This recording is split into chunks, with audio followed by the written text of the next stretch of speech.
Olá, pessoal, tudo bom? Bom dia, boa noite, boa tarde. Não sei qual horário que você vai estar vendo essa nossa aula, né?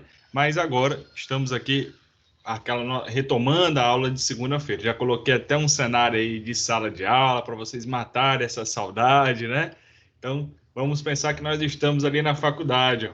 Só não é o quadro negro, né? Já mudou essa época aí. Mas, de toda sorte, fica aí um estímulo para a gente, né? Vamos supor que a gente está aqui na sala de aula. Vocês estão sentados, eu estou aqui sentado em cima de uma cadeira, como eu sempre faço, né, meu povo?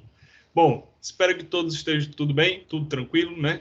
Que vocês estejam com saúde, né? Com familiares, todos os conhecidos, enfim. Hoje vamos retomar nossa aula, que seria na segunda-feira, mas por aquela pequena indisposição que eu tive, acabei não realizando aquela aula. Tá? Então, hoje nós vamos ver o começo de falência, que é a nova matéria esta que vai para a nossa V2 também. Tá? Inclusive, eu queria dar alguns avisozinhos rapidinho antes de iniciarmos a nossa aula propriamente dita. Tá?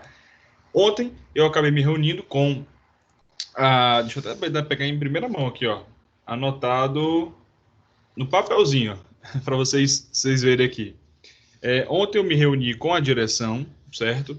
E para conversarmos acerca da nossa AV2, tá? Nossa segunda avaliação. E assim foi feito, né? O que ficou estabelecido é que a nossa segunda avaliação, nossa AV2, ela vai ocorrer do dia 9 a 15 de junho, tá certo? 9 a 15 de junho.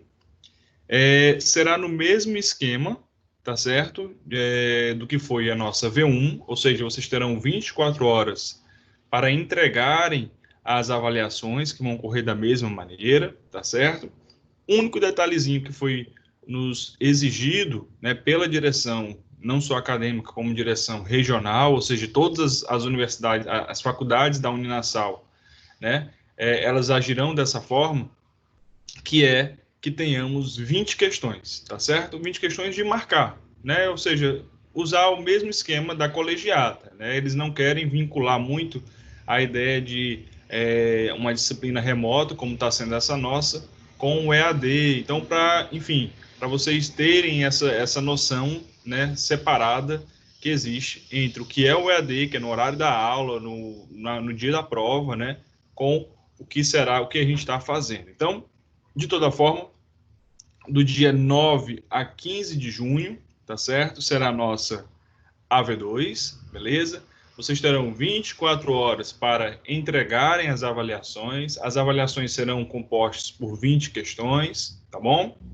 Então, era isso que eu tinha para falar com vocês. Deixa eu ver se tem. Esse era o primeiro aviso. Deixa eu ver se tem mais alguma. Certo. Na semana que vem, semana que vem, 25, deixa eu pegar aqui, acho que é 25 a 29, acho que não é nem nessa semana, não, acho que é na outra ainda, né? 25 a 29 na outra. Então, de 25 a 29 de maio,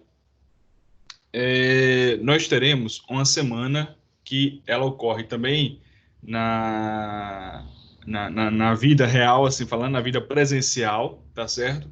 E essa semana se chama Semana Profissionalizante. A ideia é que nós tragamos, né? Acho que tragamos, novos professores, ou gente de fora, ou então algum professor convidado.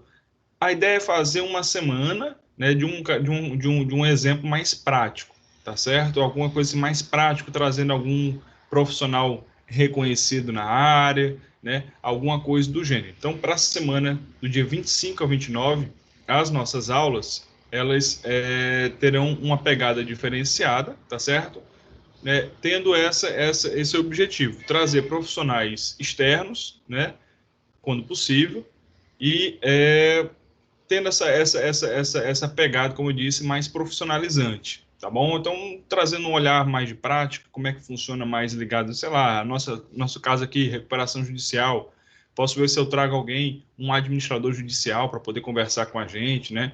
Então, tentar fazer um negócio bem diferenciado mesmo, na semana do dia 25 ao dia 29. Semana que vem, os professores já estarão planejando como serão essas aulas na outra semana, tá bom? Mas Era isso que eu queria passar para vocês. E o nosso último aviso, tá? Só para a gente já iniciar a nossa aula aqui, que já está no tempinho razoável, eu vou deixar essa parte gravada mesmo, para quem não puder estar assistindo aqui ao vivo, assistir pelo YouTube. O terceiro aviso é que para os próximos meses, eu acredito no próximo mês, quem sabe, né? Ali já nas férias, quem sabe, né? Ali para final de junho, talvez, eu vou estar lançando o meu primeiro curso online, tá? E aí vai ser sobre um curso prático, né? Na verdade, aquele meu curso de petição inicial, muita gente me procurou para que houvesse esse curso da forma online também, tá certo? Então, eu vou estar lançando isso, fiquem tranquilos que eu vou lançar em primeira mão no grupo da gente da Nassau, né? Antes de repassar para o público externo, né? Então, será um curso prático, tá certo? Petição inicial do zero, como vocês, alguns já fizeram, tá? Porém, no entanto, eu quero juntar com contestação. Então, fazer um combo, petição inicial e contestação do zero. São duas petições muito importantes, né? Que muita gente me pediu porque está tentando uma vaga de estágio ou já está querendo ver na prática como é que funciona uma petição, algo do gênero. Quem fez o nosso primeiro curso, acho que na sala de vocês a Valclina fez, o Raimundo, o Rubens fez também, o Diogo, né? Então, eu vou estar lançando agora a segunda parte, contestação. Petição inicial e contestação vai ser um combo, e também quem já fez o curso petição inicial do zero vai poder comprar também separado o combo da contestação apenas, tá bom? Então, a ideia é fazendo aquele preço camarada, como a gente sempre faz, né? O combo, salvo engano, ele está na faixa ali dos R$60, o combo petição inicial mais contestação, tá certo? E só a contestação, salvo engano, está em torno ali dos R$40. Tranquilo? Beleza? Vai ser esse, eu vou lançar tudo direitinho para vocês, pode ser parcelado, o curso é todo online, recebe certificado da mesma forma, tá? Mas vai ser uma coisa bem legal. Quero fazer uma coisa massa mesmo com vocês, um acompanhamento mesmo, né? Os vídeos, eles serão gravados para que tenha uma edição muito boa, né? E não fica aquele negócio meio ao vivo, meio perdido. Então, eu vou gravar essas videoaulas, vou postar numa plataforma, né? E aí vocês vão interagir por lá e a gente vai ter sempre um encontro, né? Pelo Zoom ou pelo Teams, eu ainda estou definindo a plataforma, ou então pelo Google Meets, que eu tenho gostado muito do Google Meets, né? Para reunião, para a gente poder alinhar de forma ao vivo algumas dúvidas que os alunos venham a ter nesses cursos. Então, só fechando aqui um parênteses, fazendo propagandazinha minha do meu curso, né? Mas isso é mais para frente, são planos futuros. Eu acredito que para o mês que vem, ou no mais tardar em julho, né?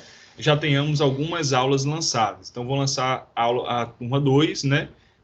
Tanto petição inicial do zero e agora a novidade, que é contestação do zero. Então, você que aprendeu a fazer a inicial, vai aprender a contestação também, como é que é a resposta do outro lado. Beleza? Então, isso, planos futuros, acredito que é para os próximos 2 meses, tá bom? Então, esses são os 3 avisos que eu queria passar para vocês. Primeiro aviso, avaliação, tá certo? V2, portanto, V2 do dia 9 a 15 de junho, tá bom? Segunda coisa, sim, com os mesmos moldes, 24 horas para entregar, a única diferença é que serão 20 questões colegiadas, tá? Segunda coisa, oficinas profissionalizantes, ou seja, da semana do dia 25 a 29, nossas aulas terão uma participação externa ou então uma temática diferenciada para conseguir trazer aqui uma personalidade do mundo jurídico para a plataforma de vocês online, tá bom? Então, provavelmente as aulas serão pelo Teams, né, como a gente já está fazendo, mas com algum convidado. Essa é a ideia, tá? E, por fim, terceira notícia que eu queria dar era essa questão do curso online que eu devo estar lançando. Então, quem tiver interesse já pode ficar ligado nisso. Eu vou divulgar para vocês. Sim, e o quarto e último aviso são a questão das lives, tá? A gente se reuniu com os professores também e estamos organizando lives, né, que irão ocorrer todas as terças e quintas, tá? Essas lives irão ocorrer no canal da uninassal.ce. Tá? Então, cada semana vai ser mais ou menos um curso, vai ser uma galera que vai estar assistindo, um tema diferenciado, e aí vocês entre nesse Instagram, já começa até a seguir, uninasal.ce, tá? E aí nós faremos nossas lives por lá. É bom ficar atento às programação, por quê? Porque tem uma semana que é do direito, uma semana da administração, uma semana da saúde, uma semana da gestão, tá? Então, é bom vocês ficarem atentos a isso, tranquilo? A programação toda eu vou passar para vocês, fiquem tranquilos, né? Vamos começar, na verdade, amanhã, sexta-feira, com a professora Elisângela, tá bom? Eu vou lançar um link de inscrição, que nem vocês fazem como atividade complementar lá no nosso site, vai ser por lá. Vou lançar um link no grupo e também na terça-feira, oficialmente, né, iniciaremos pelo canal, porque sexta-feira agora, como ele já tinha organizado essa live, não será pelo canal da instituição, será pelo canal da professora Elisângela e da professora, tem uma professora que era da área da saúde, mas na terça, oficialmente, será sim pelo canal da Uninasal, onde eu estarei lá tratando sobre um assunto que é o estudo para a OAB, dicas de estudo para a OAB, nesse período da Covid, né? Afinal de contas, a prova já foi adiada e provavelmente vai ser adiada novamente, mas, de toda forma, a gente tem que estudar, né? Eu não vou dar só dica para o Covid, nessa época de Covid. Vou dar dica de estudo de uma maneira geral, né? Como você se preparar para a prova da OAB. Beleza? Então, esses foram os recadinhos de hoje que eu queria passar para vocês. 15 minutinhos e a galera já está começando a chegar aí para assistir essa videoaula. Então, fecha aqui no meu parênteses com todos esses 4 avisos importantes. Tranquilo? Pessoal, vamos lá. Vou agora abrir aqui e compartilhar com vocês o PowerPoint. Só um segundo. Ops, não há arquivos, jovens. Aqui. Vamos ver se agora vai.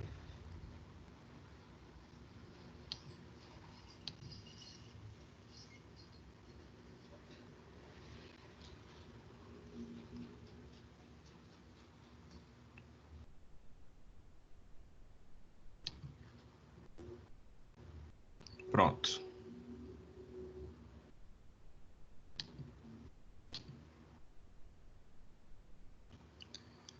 Pronto, meu povo. Compartilhada. Beleza? Tá aqui. Show de bola. Deixa eu abrir aqui para vocês para a gente já ir conversando. Deixa eu só ver um negócio aqui. Como vocês não estão ao vivo, aí eu tô querendo ver se está tudo certo, né? Mas eu acredito que sim. Acredito que vocês estão vendo aí pelo a minha tela, né? Beleza? Bom, meu povo, bora lá. Se não tiver, depois eu passo esse PowerPoint, aí a gente vai, na próxima a gente faz direitinho, tenta ver se está tudo ok. Mas eu acredito que vocês estão conseguindo ver aqui o nosso PowerPoint de falência, tá? Eu queria avisar para vocês que eu botei aí na nossa plataforma do Teams, na pasta material de aula, materiais de aula, não só alguns livros, botei uns 5 livros em PDF, tá? Para vocês, quem tiver interesse em baixar, como também este PowerPoint, tá? Então, toda semana eu vou ficar atualizando o PowerPoint e já postar no próprio Teams também. Vocês terão acesso a essa informação, tá bom? Tranquilo? Então, não se preocupe em termos de copiar, só se você quiser. Se quiser baixar o PowerPoint, já vai estar aí liberado para vocês toda semana no nosso canal aí do Teams, tá?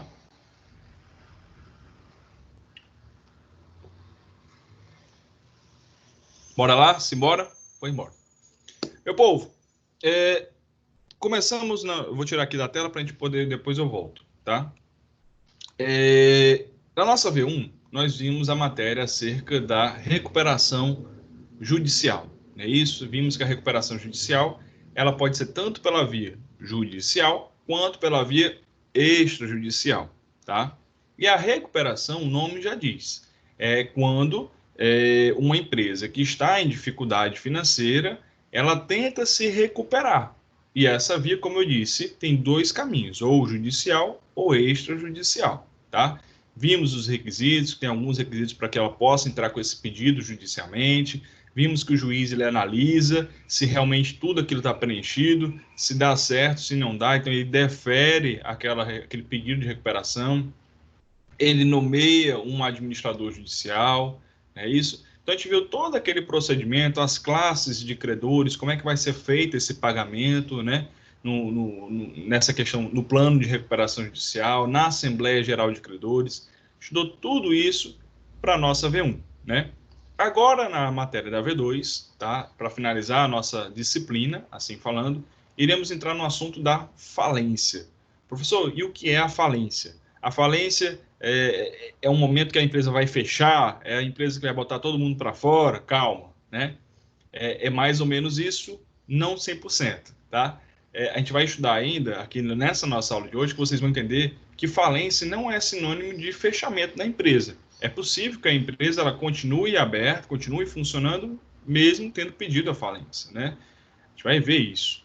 Mas, de toda forma, a falência ela se diferencia da recuperação judicial justamente por não continuar suas atividades ao mesmo tempo que há um processo.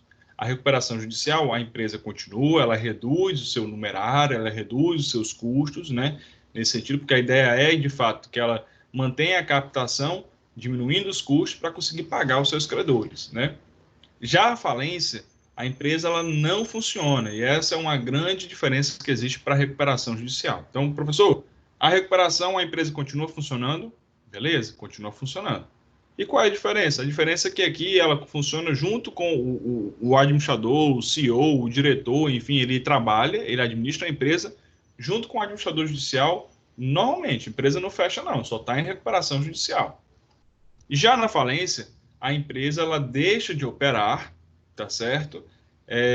Mas há uma exceção que a gente vai falar ainda, ela deixa de operar e quem vai gerir agora essa denominada massa falida também é o administrador judicial, aquele mesmo que pode ser nomeado para recuperação judicial de eventual outra empresa. Então, o administrador judicial ele trabalha tanto na recuperação judicial quanto na massa falida. Não sei se vocês chegaram a se debruçar sobre aqueles artigos do administrador, lá também fala acerca da falência, da massa falida, tá? Então, só essa pequena apresentação do como seria a falência, para a gente poder agora entrar, propriamente dito, na matéria da falência. Tá certo? Beleza? Bora lá para o nosso PowerPoint. Ops. Cadê, jovem? Pode abrir. Pronto. Origem e desenvolvimento, responsabilidade pessoal, responsabilidade patrimonial. Credor e devedor, empresário, vamos já falar um pouquinho disso aqui. Nós vimos que lá no início desse processo falimentar, desse processo recuperacional, né, ainda ali na Idade Antiga, né, muito tempo atrás, o empresário devedor, ele pagava muitas vezes as suas dívidas por meio de uma responsabilidade pessoal, ou seja, muitas vezes pagava com a própria vida, né? Então, assim, o cara tinha uma dívida de tantos, não tinha nem dinheiro, né, na época, mas de tanto um valor, né? E aí ele respondia com a própria vida, muitas vezes, né? Respondia com alguns bens que ele tinha, pessoais. Então, era muito uma responsabilidade pessoal do devedor. Devedor, nesse caso, o empresário. Não havia aquela separação de empresa e empresário. Não havia aquele negócio de personalidade jurídica, né? Então, isso era muito tempo atrás. Com o passar do tempo, foi se desenvolvendo a ideia de comércio, foi se desenvolvendo a ideia de direito empresarial propriamente dito, até chegarmos no estado onde existe ali a separação patrimonial entre empresário e empresa. E aí a empresa passa a responder pelos seus débitos, pelas suas dívidas. Tranquilo? Beleza? Então, esse é um cenário que a gente está vendo que está chegando, na verdade, eu estou querendo contar aqui toda a parte histórica, onde existia uma responsabilidade ainda muito pessoal do empresário, até chegarmos na ideia de separação de patrimônio e a existência de empresa e empresário. Figuras essas distintas, tá bom? Tranquilo? E aí chegamos à figura, à ideia de recuperação judicial e de falência. Então a gente sai de uma responsabilidade pessoal, como vocês estão vendo, né? E seguimos para uma responsabilidade agora patrimonial, tá bom? Ou seja, a empresa ela passa a responder com o seu patrimônio. Não existe mais aquele negócio do empresário responder com seus bens, a não ser que ele venha a praticar alguma atividade ilícita que dê fundamento a uma desconsideração da personalidade jurídica, tá certo? Isso pode ocorrer? Pode, sem problema algum, tá? Mas, de toda sorte, a empresa, ela responde pelas dívidas, né, que ela venha a ter, pelos débitos que ela venha a ter, né? A situação de insolvência que ela se encontra, ela responde com o patrimônio dela. Beleza? Tranquilo? Então, esse é o primeiro momento que a gente tem que ter em mente, essa mudança de visão, uma responsabilidade pessoal passando para uma responsabilidade patrimonial. Tá certo? E aí, meu povo, eu boto aqui já num próximo tópico, credor e devedor, o empresário, né? Nessa relação que a gente estava falando de dívida, de débito, né? Onde existe a figura de um credor, existe do outro lado a figura de um outro devedor, né?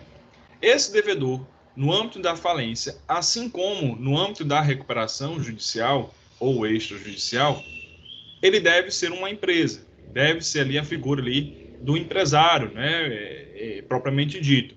Então, um detalhe muito importante que a gente precisa ter em mente é que devedor ele tem que estar insolvente para pedir a falência, assim como é com a recuperação judicial. Tá certo? Tranquilo? Então, professor, e o que é essa insolvência? A gente conversou lá na RJ. Né? A insolvência da empresa é quando ela está com uma dificuldade. Ela pode ser na seara econômica, pode ser na seara financeira, pode ser na seara administrativa. A empresa ela não está bem das pernas, assim como na recuperação judicial. Tá certo? Detalhe importante é que o ativo, como eu coloquei, o que é uma empresa insolvente? O ativo é menor que o passivo, tá certo? Ou seja, a empresa ela está com mais débito do que crédito, ela tem mais dívida do que recolhe.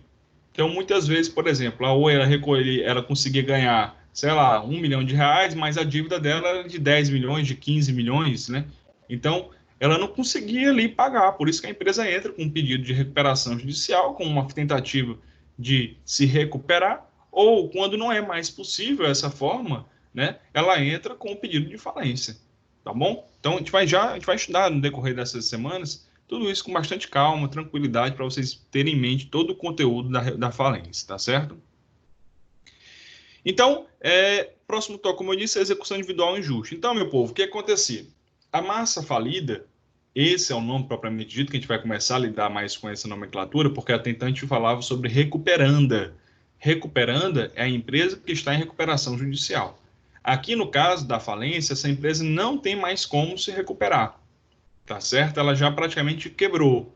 Então, ela vai agora ser chamada de massa falida. O que acontece? Quando uma empresa ela quebra, vem a quebrar, os credores vão querer agora receber o seu dinheiro, o seu crédito, né, que ele tem para receber. Ah, eu era funcionário, fui demitido e tenho direito a receber R$ 1.000. Eu fornecia produtos para essa empresa, rompeu o contrato, porque a empresa faliu e eu tinha R$ 10.000 para receber. Ou seja, vários credores, de maneira individual, poderiam ingressar judicialmente contra aquela empresa falida. E isso geraria um transtorno processual imenso, seriam vários processos, né, contra aquela empresa, massa falida, e aí isso geraria todo um tumulto, e a economia processual com certeza ia por água abaixo, né?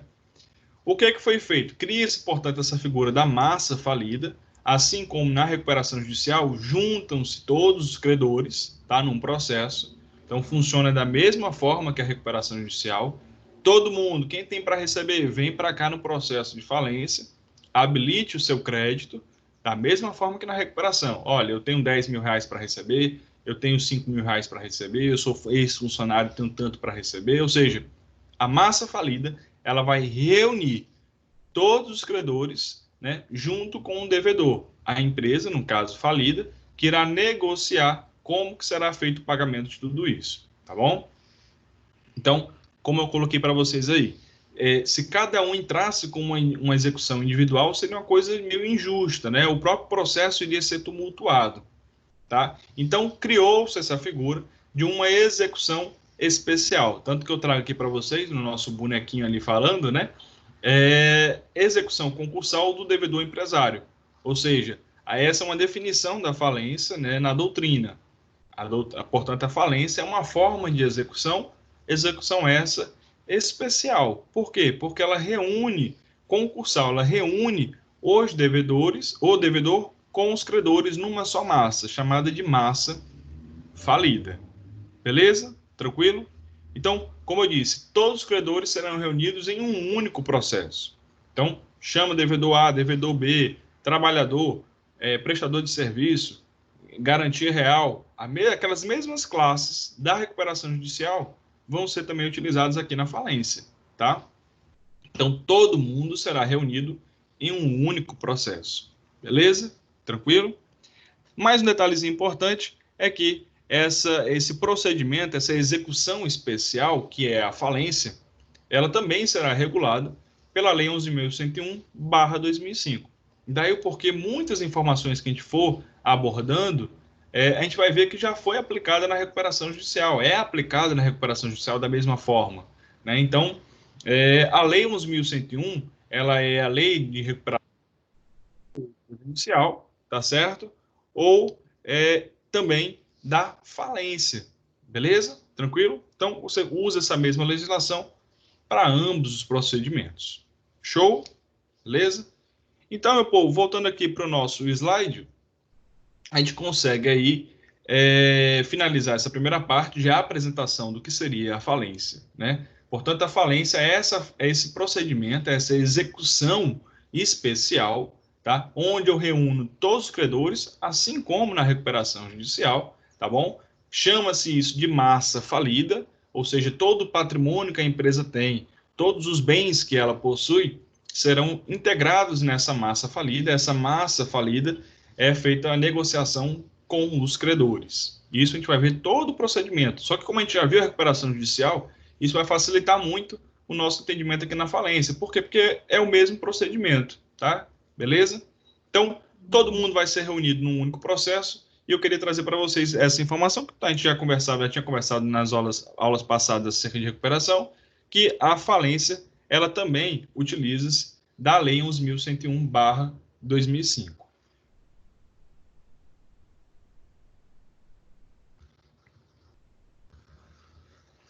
Bora lá.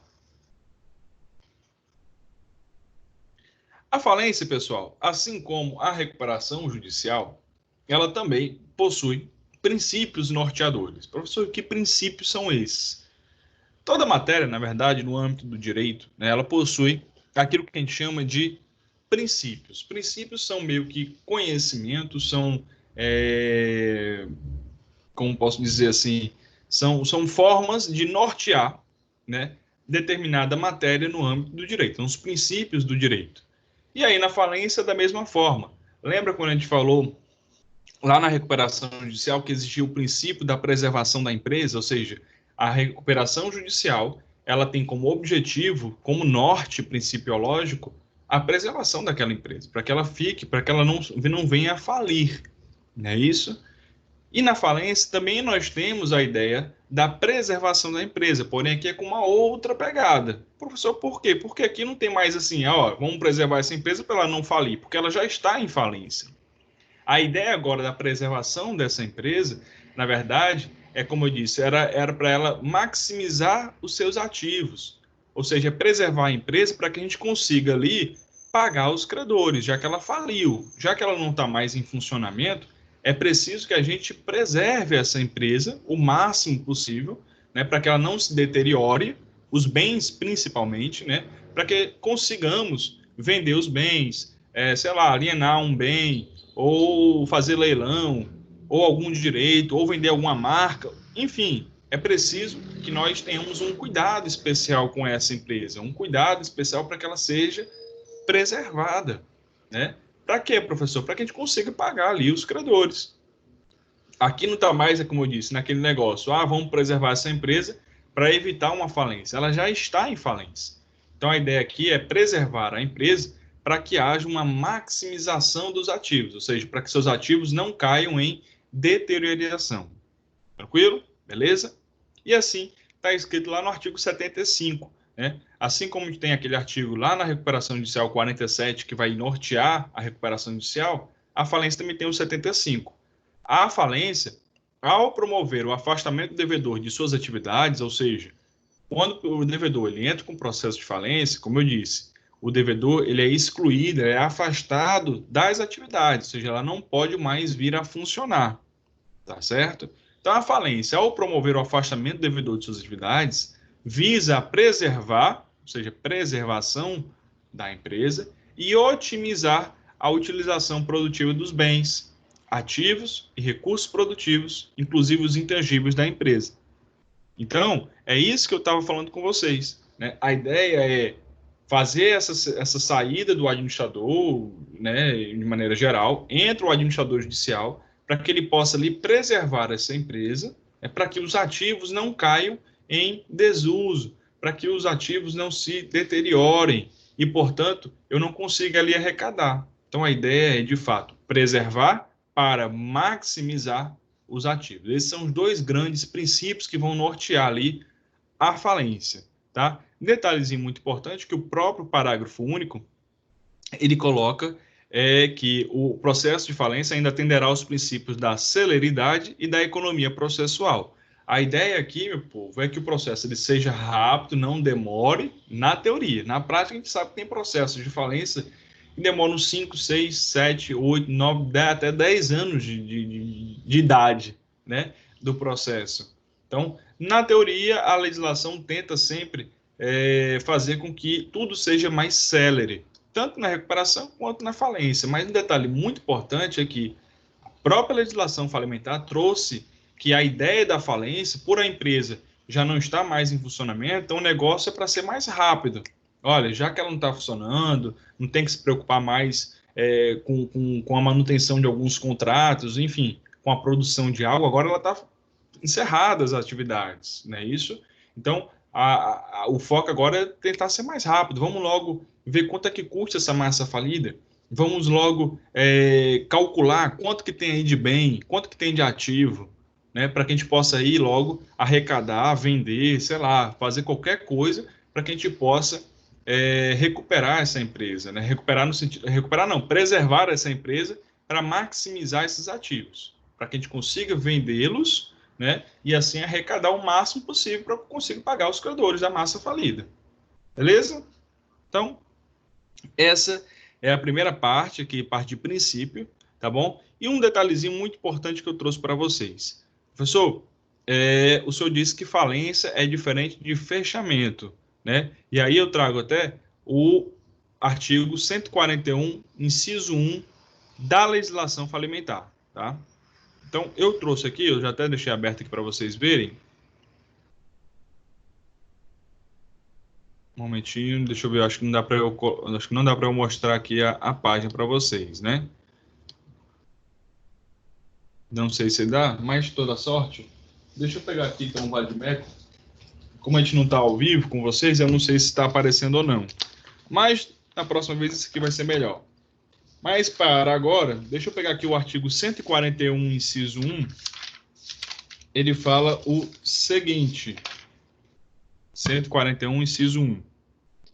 Na alienação conjunta ou separada de ativos, inclusive da empresa ou de suas filiais, promovida sob qualquer modalidade que trata esse artigo, todos os credores, observada a ordem de preferência, subrogam-se no produto da realização do ativo. O objeto da alienação estará livre de qualquer ônus e não haverá sucessão do arrematante nas obrigações do devedor, inclusive de natureza tributária. O que isso quer dizer como não seria um sinônimo de fechamento?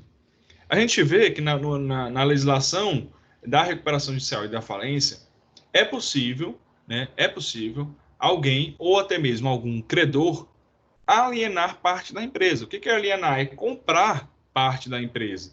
Então, eu posso muito bem comprar uma empresa, uma parte de uma massa falida, uma marca que entrou com uma massa falida ou algo do gênero. A própria legislação fala que a sucessão, ou seja, a compra, será livre de qualquer encargos trabalhistas, encargos tributários. Então, existem pessoas, meu povo, isso aqui no Brasil nem tanto, mas nos Estados Unidos é muito comum. A empresa está em falência, ela está com dificuldade, a pessoa vem, compra essa empresa, essa massa falida, tá certo? Ela compra a marca, que a marca vale muito, compra essa marca, reabre a empresa, mas a massa falida continua o processo normal, tá? O que o cara queria era a marca que já estava em falência, ele tenta ali revitalizar a marca, enfim. Mas a massa falida, o processo da massa falida continua normalmente, tá certo? Então é muito comum isso acontecer, porque você compra uma marca que muitas vezes ela tem um potencial, mesmo tendo fechado, mas ela teria um potencial, foi só mesmo uma má administração. Tem gente que compra essas empresas falidas, né, reinveste e aí consegue ganhar muito dinheiro com isso, né? Muito comum isso acontecer, porque você compra o preço lá embaixo da empresa, uma empresa que valia, sei lá, 50 milhões de reais, em falência ela está valendo, sei lá, 2 milhões, 3 milhões, uma marca da empresa. Então, um cara compra essa marca, revitaliza e pode aí ganhar novamente rios de dinheiro, né? Mas o processo, a massa falida, ela continua, tá bom? Ela tem que pagar os credores. Tanto que esse dinheiro que entra com a venda da marca vai servir também para o pagamento dos credores.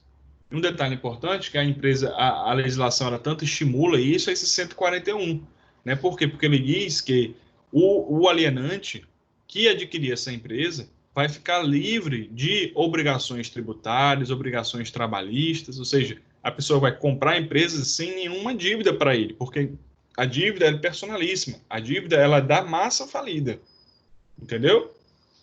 Beleza? Então, esse é um detalhezinho que eu queria chamar para vocês, que muitas vezes a gente tem aquela associação de que a empresa entrou com falência, morreu total, não tem como ela voltar a revitalizar. Na verdade, a marca é possível, sim, né? Basta ele vender esse bem, né? Para esse bem material para alguém interessado, né? Então, só queria chamar essa atençãozinha para vocês, beleza? Bom, para que possamos pedir a falência, é necessário que haja ali algum preenchimento de alguns requisitos, na verdade, né? Mas existem antes disso uns pressupostos da falência. Tá? O primeiro pressuposto para você conseguir solicitar o pedido da falência, pedir a falência, é a ideia a ideia subjetiva, né? Um material subjetivo, ou seja, qualidade empresária do devedor. A gente já conversou sobre isso, mas para você pedir a falência, é óbvio, você tem que ter uma qualidade subjetiva, qualidade esta que lhe enquadre como insolvente, né? Então, é preciso que você esteja com algum problema de financeiro nesse sentido, administrativo, econômico, a gente já viu essas três diferenças de crise, mas é preciso que você esteja numa situação de insolvência, você não está mais conseguindo pagar suas contas. O próprio artigo que eu trago para vocês, 94, eu boto aqui observação, insolvência, ele tenta ali meio que definir o que seria essa questão da insolvência, né? Então ele coloca assim, será decretada a falência do devedor que, inciso 1, sem relevante razão de direito, não paga no vencimento obrigação líquida materializada em título ou títulos executivos protestados, cuja soma ultrapasse o equivalente a 40 salários mínimos na data do pedido da falência. Então, a gente passa a observar aqui o primeiro exemplo de insolvência que a legislação traz para o pedido de falência. Ou seja, se o devedor não pagar na data pré-estabelecida de vencimento uma dívida acima de 40 salários mínimos. Tá certo? Então, essa é uma das primeiras perguntas que se faz quando você vai atender uma empresa que está com dificuldade. Olha, qual é o tamanho da sua dívida? Ah, minha dívida aqui é de 20 salários mínimos. Bom, então aí é um primeiro requisito, né, que vai inviabilizar o meu pedido da falência. Tá certo? Então é preciso que haja essa primeira característica, 40 salários mínimos acima da dívida, tá? Então, sem relevante razão de direito, ou seja, sem qualquer razão, a empresa deixa de pagar, não paga no vencimento uma conta, uma obrigação líquida materializada em título ou títulos cuja soma ultrapassa o equivalente a 40 salários mínimos na data do pedido da falência. Então, na data do pedido, é preciso que você tenha uma dívida, não pague um vencimento de pelo menos 40 salários mínimos, tá bom? Isso aqui a legislação coloca, meu povo, para não ficar estimulando qualquer coisa. Ah, estou com uma dívida aqui de R$ 1.000, vou entrar com falência. Não, não é assim. Você tem que ter uma dívida de fato robusta, né? 40 salários mínimos já é o possível para você entrar entrada com uma falência. Segundo ponto, segundo exemplo, executado por qualquer quantia líquida, não paga não deposita e também não nomeia penhora bem suficiente dentro do prazo legal. Ou seja, você tem uma dívida, a outra parte executou aquele crédito que tem para receber, e aí você não paga a dívida, e aí você não nomeia bem, você não aparece, você some, ou seja, é possível também, né, você executado por qualquer quantia líquida o que é? Já é contabilizado, olha, você está devendo aqui R$ 5.000, pronto, é uma quantia líquida. Então, você não pagou essa quantia, você também não depositou essa quantia e também nem nomeou bens a penhora.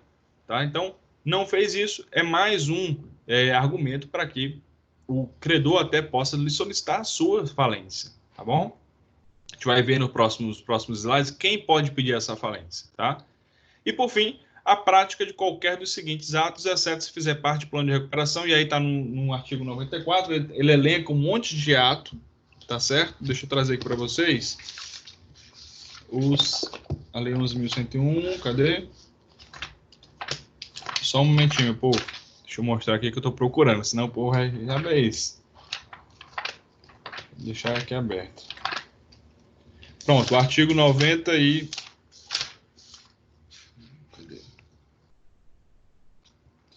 Porque 94 ele pratica qualquer dos seguintes atos, exceto se fizer parte do plano de recuperação judicial. Ou seja, procede à liquidação precipitada de seus ativos, ou seja, se a empresa começa a vender os seus ativos de maneira precipitada, ou lança mão de medo ruinoso ou fraudulento para realizar pagamentos, realiza prazos inequívocos, tenta realizar com o objetivo de retardar pagamentos. Ou seja, você vê, meu povo, ele elenca aqui até a letra G, né? Deixa de cumprir no prazo estabelecido a obrigação assumida no plano de recuperação judicial. Então, tudo isso que a gente falou, né, são formas que o credor ele está ali tentando, ele não consegue mais pagar. A realidade é essa. A lei só tenta trazer alguns casos, mas o grande objetivo, a grande realidade, na verdade, é que o devedor, no caso, não está conseguindo pagar nada. Né? Ele não consegue pagar nada no vencimento, ele não consegue pagar uma execução que surgiu contra ele, né? Ele não consegue pagar o plano de recuperação judicial. Lembra aquilo que a gente falou? Se o devedor não for aprovado o plano, né? Ou então também se ele deixar de pagar, há convolução em falência. Então, é tudo isso. Na verdade, ele traz aqui até a letra G, né? Diversas situações essas que já norteiam um pedido de falência, né? Já autorizam o pedido de falência.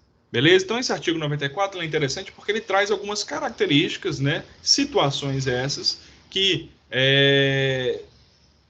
existentes já podem decretar a falência do devedor. Beleza? Tranquilão? Então, essa é a primeira característica, uma característica subjetiva, tá bom? A qualidade de empresário e objetiva é a questão da insolvência do devedor que a gente acabou de verificar, tá? Subjetivo, ela tem que ser empresa, tá? Ela tem que ser uma qualidade de empresário do devedor. E aqui eu trago para vocês, lá no nosso último slide, quem pode ser esse sujeito passivo? Quem pode... quem é que esse empresário que ele tanto fala? Pode ser tanto o empresário individual quanto as sociedades, tá certo? Observação, devedores empresários e legislação, tá bom? Então, isso que eu queria trazer para vocês aqui, ó, esta lei, ela não se aplica à empresa pública, sociedade de economia mista, e aí vai, meu povo, isso que eu queria, era o exemplo que eu queria passar para vocês desses devedores, da legislação, na verdade, é que a legislação ela traz algumas situações, assim como na recuperação judicial, em que não se aplica essa lei, tá certo? Que é justamente a empresa pública, sociedade de economia mista, instituição financeira pública ou privada, essas empresas também não podem figurar no polo passivo, né, de uma falência, tá certo? Então, voltando aqui, só queria trazer essa informação, porque é importante a gente ter em mente que só quem pode figurar como em processo de falência, como devedor de um processo de falência, são aqueles empresários, empresário esse individual, de responsabilidade limitada ou sociedades, tá certo? Com exceção, como eu disse, daqueles, assim como na recuperação judicial, empresa pública e sociedade de economia mista, instituição financeira pública ou privada, cooperativa de crédito, consórcio, entidade de previdência, geralmente sociedade operadora de plano de saúde, são empresas, meu povo, que têm uma responsabilidade, na verdade, assim, uma aplicação social muito grande. Então, por exemplo, você vai fechar um banco, pô, tem um monte de gente lá com dinheiro investido, então não tem como ele entrar com isso, essa questão, né? Cooperativa de crédito, consórcio, entidade, então ele não consegue aplicar a legislação falimentar. Aí você vai falar assim, professor, mas tem banco que fale. Certo, beleza, show de bola. O Banco Oboé foi um exemplo aqui no Ceará, né? É um banco que tinha dinheiro, né, e que entrou em falência. Só que ele utiliza uma legislação própria da falência regulada pelo Banco Central. Então, o próprio Banco Central ele regula como é feito a falência dessas instituições. O que eu quero dizer é que a legislação falimentar ela não é aplicada a empresas como essa, como deu agora o exemplo dos bancos, né, que é a instituição financeira privada, tá? Então, ele não utiliza esse procedimento da falência, há um regimento próprio, uma legislação própria criada pelo Banco Central, tá? Que é quem normatiza toda essa questão dos bancos, beleza? Mas voltando aqui para nosso slide número 28, assim falando, né, que nós estamos. Por fim, o terceiro pressuposto da falência é um pressuposto mais formal agora. Esse pressuposto é a sentença em que decreta a falência. Tá certo? Então, nós temos aí, meu povo, 3 pressupostos importantes que a gente precisa analisar, tá? Para que seja decretada ou não a nossa falência. O primeiro pressuposto, o pressuposto desse de ordem subjetiva, né, de uma ordem material subjetiva, que é a figura de empresário. Precisa que seja um empresário individual, empresário de responsabilidade limitada, ou então uma sociedade empresária. Beleza? Segundo ponto, é preciso que haja o estado de insolvência. É um pressuposto material objetivo. E insolvência nós já vimos. O artigo 94, ele já traz nos seus 3 incisos, inclusive o terceiro ele elenca um monte de atividades que podem configurar como uma questão de dificuldade da empresa que ela pode solicitar ali a falência. Tá bom? Tranquilo? Sim, um detalhe importante que eu esqueci de falar para vocês. Na recuperação judicial, eu tenho tanto a via judicial como extrajudicial. Lembra? Na falência não tem extrajudicial não, tá? A falência tem que ser pela via judicial. Tranquilo? Então era só porque eu me lembrei agora e esqueci de colocar aqui no slide para vocês, tá? Bom, meu povo, o que eu queria mostrar para vocês é que todos esses pressupostos que nós vimos, que a pessoa tem que juntar tudo isso, tem que qualificar tudo isso, ela é classificada como uma frase pré-falimentar, ou seja, a existência dos pressupostos. Tá? Então, antes de você dar entrada com o pedido, antes de você ter essa sentença declaratória da falência, é preciso observar se os pressupostos estão contidos. Pressupostos esses, como isso, da ordem subjetiva, ou seja, é um empresário? É empresário individual? É EIRELI? É sociedade empresária? Isso. É fundação? Então não pode pedir falência. Mas é um empresário? Show, beleza. Segundo ponto, ele está em insolvência? Tá, ele deixou de pagar as contas e está acima de 40 salários mínimos. Massa. E agora, então vamos buscar o nosso terceiro e último pressuposto, que é a sentença que decreta a falência. Então, você visto essa existência dos pressupostos, né, tudo estando ok nessa fase pré-falimentar, você entra com o pedido e aguarda, portanto, a sentença declaratória da falência. Essa sentença tem 2 caminhos, meu povo. Olha aqui, uma sentença denegatória, ou seja, o juiz ele analisa e fala assim, opa, não está preenchido aqueles requisitos. A empresa não está realmente em falência ou em insolvência.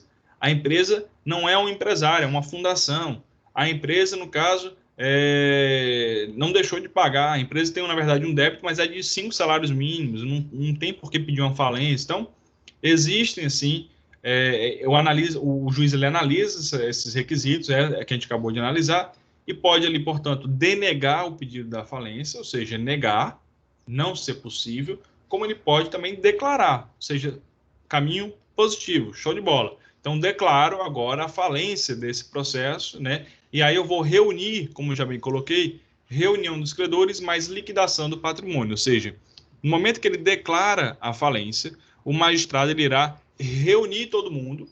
Olha, quem é credor? Beleza. Ele vai, da mesma forma que ocorre na recuperação judicial, os credores têm que ali se habilitarem, tá certo? Habilita o seu crédito na massa falida, desculpa, e também, como eu disse, ele começa a liquidação do patrimônio. É isso que a gente vai ver nas próximas aulas. Como que vai acontecer isso? Como é que vai ocorrer essa habilitação do credor? Como é que vai ocorrer essa liquidação do patrimônio? Como é que vai funcionar isso, esse procedimento falimentar? Vamos ver nas próximas aulas com calma, que nem a gente vê com recuperação judicial.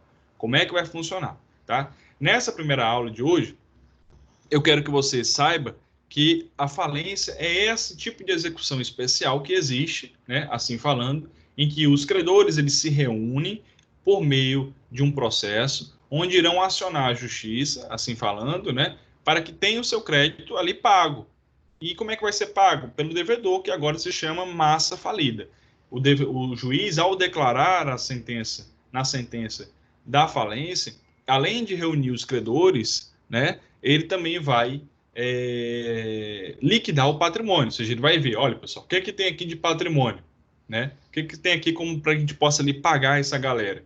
Então, o juiz ele vai dar impulso a isso. Professor, ele já é na sentença? Não. A gente vai ver nas próximas aulas como que vai ocorrer esse impulso, tá bom? Ele vai notificar o administrador, vai notificar os credores, mas o que ele vai fazer nesse processo da falência é juntar todo mundo, juntar os credores, né? Juntar o patrimônio da empresa para ali, todos juntos, conseguirem atingir o objetivo, que é pagar os credores e a empresa, portanto, saldar sua dívida, se der. Aí não é não o objetivo da empresa, da justiça, mas se der, ainda sobrar alguma coisa ali para os sócios, tá? Então, meu povo, importante isso daqui, tá? A sentença ela pode ser tanto denegatória quanto declaratória, tá?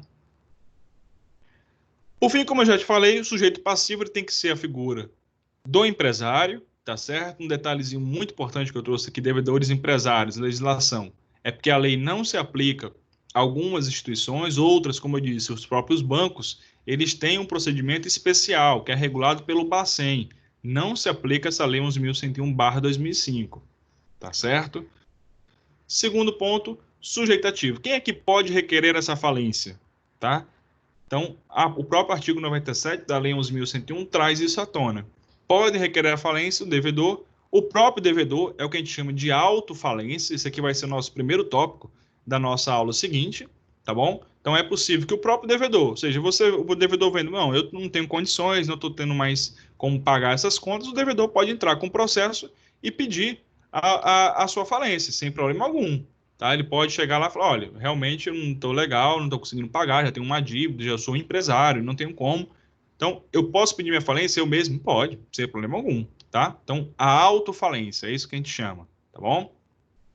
Segundo, o cônjuge sobrevivente, qualquer herdeiro do devedor ou inventariante. Ou seja, aqui nesse inciso segundo, ele está meio que deixando claro a morte de alguém, de um dos empresários, né, assim falando. Então, o cônjuge sobrevivente ele também pode pedir a falência. Por exemplo, o meu avô ele tinha uma empresa lá no Rio de seguros, tá? Ele faleceu e a empresa, portanto, acabou, assim falando. Então, a minha avó, cônjuge sobrevivente, pode entrar com pedido para que a falência ocorra da empresa, né? Beleza? Ou qualquer herdeiro. Vamos supor que não tivesse a minha avó. A minha mãe poderia? Poderia, sem problema algum, entrar com pedido de falência da empresa do meu avô, tá? Ou ainda, se não tem herdeiro, não tem ninguém, mas tem um inventariante, que é aquela pessoa que vai administrar ali o processo do inventário. Então, ele pode também solicitar a abertura de falência de uma determinada empresa onde um dos sócios ou os sócios faleceram, ou o empresário, se for individual, faleceu. Tá bom? Tranquilo? Então, esse é um detalhezinho importante do inciso 2, que está refletindo ali a questão da morte de um dos empresários, tá? Terceiro, o cotista ou acionista do devedor, na forma da lei ou do ato constitutivo da sociedade. Ou seja, qualquer sócio, né, não só cotista, como também acionista. O que ele quer dizer com isso? Não só dentro das sociedades limitadas, como também nas sociedades anônimas, um acionista ou um cotista, ou seja, os sócios, também podem entrar com um pedido de falência. Se eles verem que a empresa não está mais legal, não está conseguindo mais cumprir com suas obrigações, eles podem entrar com um pedido de falência sem problema algum. Tá? E, por fim, no inciso 4º, quem pode entrar com pedido de falência é qualquer credor. Tá? Então, qualquer credor, a gente vai ver como é que é esse procedimento. Então, qualquer um que tenha algum crédito para receber e vê que a empresa está se esquivando, vê que a empresa não está pagando, ela está totalmente quebrada, ele pode também entrar com o pedido de falência. A gente vai ver como que é feito isso, tem que protestar o título. Vamos ver isso bem devagarinho nas nossas próximas aulas, tá certo? Na aula de hoje, o que eu queria que vocês, a gente terminasse, a gente está encerrando a aula agora, mas eu queria que vocês tivessem em mente, tá? Primeiro, falência é diferente de recuperação judicial. Recuperação, a empresa ela continua, ela está em funcionamento, tá certo? Ela tem ali tanto um gerente privado como também um administrador judicial, isso na recuperação judicial. O que é diferente da falência? A falência, a empresa não fica em funcionamento, assim falando, né? Nós vimos que há uma pequena exceção, por quê? Porque é possível a alienação de bens da empresa, da massa falida, né? E até que o alienante nem assume nenhuma obrigação que existia com aquela. É uma forma da lei estar estimulando você a comprar, por quê? Porque ela quer que entre dinheiro para pagar os credores, tá? Então, a massa falida, ela, portanto, ela encerra suas atividades, diferentemente da recuperação judicial, beleza? Vimos também, vamos lá, voltar lá, vou passar aqui, mostrando aqui o slide, né, para vocês verem. Então, vimos também a ideia do que é falência, de fato, falência é essa execução especial, né, onde todos os credores eles são reunidos num só processo, né, e aí, nessa massa falida, você consegue recuperar aquele crédito que você, provavelmente, a empresa deixou de pagar. Né? Vimos os princípios que a falência, que norteiam a falência, princípios esses dois que são de maneiras não estão expressas, mas assim seria o princípio da preservação da empresa e da maximização dos ativos, tá? Na verdade, nem que estão expressas, mas estão expressas no artigo 75, mas não como no parágrafo único. O parágrafo único é muito claro. O processo de falência atenderá aos princípios da celeridade da economia processual. Ou seja, a ideia é que o processo de falência ele seja um processo célere, né, onde não tenha a existir um tempo muito grande, né, tende a ter uma certa economia processual, tanto que todo mundo vai para a mesma massa, todo mundo habilita no mesmo processo. A ideia é economizar, não é que todo mundo entre com ações individuais, não, é centralizar, é economia processual, tá bom? Então, além disso, dois outros princípios é a preservação da empresa, ou seja, fazer com que aquela empresa ali não venha de fato a perder seus ativos, daí porque ela está muito ligada com a maximização dos ativos. A ideia é preservar a empresa para que os ativos esses quais são? Bens, marcas, sei lá, ações, tudo que a empresa tem para receber a gente chama de ativos. Então, a ideia é que esses ativos sejam preservados, né? E aí, ou até mesmo maximizados, né? A ideia é essa. Para quê? Para que ele consiga arrecadar o máximo possível, né? Haja essa liquidação máxima possível para que possa, sim, pagar aos credores, tá?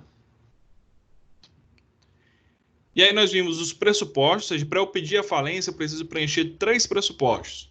Primeiro esse, o pressuposto subjetivo, ou seja, eu tenho que ser empresário esse, né, tanto empresário de responsabilidade limitada, quanto também um empresário, sociedades empresárias, tá? Muito, muito, muito importante isso, tá bom? Então, primeiro pressuposto, tem que ser empresário. Segunda coisa, tem que estar em insolvência. O que é insolvência, professor? Insolvência é uma situação de crise dentro da empresa. E a própria legislação, lá no artigo 94, já elenca algumas situações que a empresa ela pode ter realizado, né, efetuado, que já enseja um pedido de falência. Tá? E quem é que pode pedir essa falência, professor? Massa, entendi. Tranquilo, já vi ali que tem uns benefícios. Ela é empresário, tem que ser empresário, já vi que ela tem que estar em insolvência, já vi que tem que ter uma sentença que decrete isso.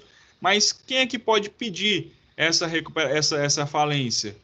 É o que o artigo 97 já coloca, ou seja, a famosa autofalência, ou seja, uma falência solicitada pelo próprio devedor, ou um cônjuge, ou seja, aquela realidade ligada já à morte de um dos sócios, ou à morte dos sócios, ou à morte do empresário, tá certo? E aí o herdeiro ou o cônjuge pode também solicitar. O cotista, ou seja, ou acionista, o que ele quer dizer com isso? Os sócios, ou de limitada, ou de sociedade anônima, sem problema algum, podem solicitar também a falência, assim como no inciso 4º, qualquer credor. Então, qualquer credor pode solicitar, sim, o pedido de falência. Exemplo clássico, né? Acho que uns 2 ou 3 anos atrás, a Jandaia estava com um pedido de recuperação judicial, né? Só que ela não estava de jeito nenhum pagando uma certa atividade no decorrer da recuperação. Lembra que a gente viu que os débitos que ela tinha são juntados para um plano de recuperação judicial. Lembra disso? Os outros que vieram no decorrer da recuperação são pagos normalmente. O que aconteceu? Ela deixou de pagar no decorrer da recuperação uma determinada empresa que estava prestando um serviço. E aí essa empresa, a dívida era maior de 40 salários, entrou com um pedido de falência. Então vamos ver como é que vai funcionar isso, como é que é o procedimento disso, tá? Próximas aulas a gente já entra em autofalência, como é que a empresa pedir a sua própria falência, bem como que os credores podem solicitar essa falência, tá certo? Então, tudo isso, meu povo, que nós vimos, já esquematizei aqui para mais ou menos para vocês no slide número 29, onde nós temos aí uma fase pré-falimentar, ou seja, é preciso a gente analisar esses pressupostos. A empresa é empresário individual, é EIRELI, é sociedade empresária. Ou segundo, está em insolvência, massa, show de bola. Terceiro, vamos então buscar o último pressuposto, que é a decretação por meio de uma sentença declaratória. Lembrando que essa sentença ela pode ser tanto denegatória, ou seja, nega o pedido da falência, como pode ser declaratória. Sendo declaratória, ela já vai ali reunir os credores, tá? A gente vai ver, vai ser publicado edital, etc. Mais liquidado o patrimônio, a gente também vai ver. A gente vai tentar contabilizar tudo aquilo que a empresa possui de bens corpóreos, bens incorpóreos, bens ativos, para que ele possa ali juntar tudo isso, liquidar, ou seja, ver, quantificar, quanto que vale tudo isso aqui? Ah, vale 3 milhões, sei lá. E aí buscar ali a venda desse patrimônio para que consiga pagar e arcar com a sua dívida perante os credores. Beleza? Tranquilo? Meu povo, encerrado nossa aula de hoje, tá? Peço desculpas pela demora na gravação, tranquilo? Vamos devagarzinho. Então, essa primeira aula é uma aula um pouco mais de apresentação, mas a gente já viu quem que pode pedir a falência, como é que é mais ou menos o esquema da falência. Nas próximas aulas, a gente vai ver o passo a passo, de fato, do pedido de falência.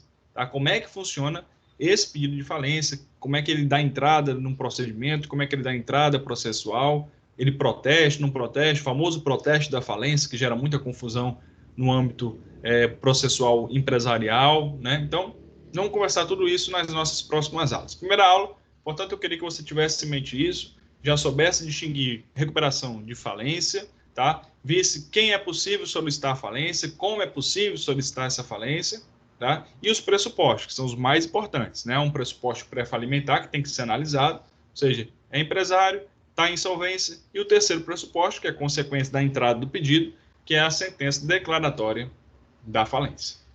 Tranquilo? Show de bola? Meu povo, muito obrigado pela atenção, pela audiência.